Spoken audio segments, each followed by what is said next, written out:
Creative economy. ఏది చూసినా మీరు చేసే పని డిఫరెంట్గా చేయడమే, లేకుంటే 10 మందికి అర్థమయ్యే విధంగా సొల్యూషన్ ఇవ్వగలిగితే, యూస్ కేసెస్ తయారు చేయగలిగితే ఫ్యూచర్ దీనికి ఎంతో ఉంటుంది. ఇది చూసినప్పుడు నాకు అనిపించింది, మొన్ననే క్రియేటివ్ ఎకానమీలో 2 సిటీస్ని క్రియేట్ చేస్తున్నారు. ఒకటి బాంబేలో, రెండోది అమరావతిలో. అమరావతి క్రియేటివ్ ఎకానమీ ఒక చిరునామాగా ఉంటుంది. ఈరోజు హైదరాబాద్ ఉంది.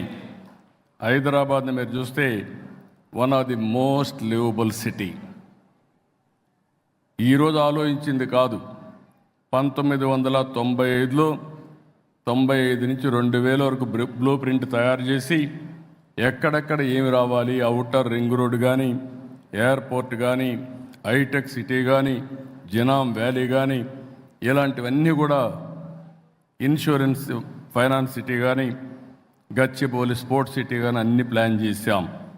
దానివల్ల ఈరోజు మీరు చూస్తే బెస్ట్ లివబుల్ సిటీగా ఉంది.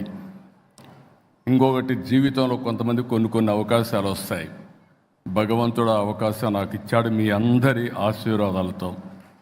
అదే ఒకప్పుడు హైదరాబాద్, ఇంకొక సిటీని తెలుగు జాతికి అందించే అవకాశం అమరావతి అని చెప్పి కూడా నేను మీకు తెలియజేస్తున్నా. భారతదేశంలోనే కాదు, ప్రపంచంలోనే ఏ టాప్ సిటీస్ ఇండియాని చూస్తే 1 and 2గా అమరావతి, హైదరాబాద్ ఉంటాయని చెప్పి కూడా మీ అందరికీ విజ్ఞప్తి చేస్తున్నా. అది తెలుగువారి శక్తి, అది ఉండాలని చెప్పి నేను మనస్ఫూర్తిగా ఆకాంక్షిస్తున్నా.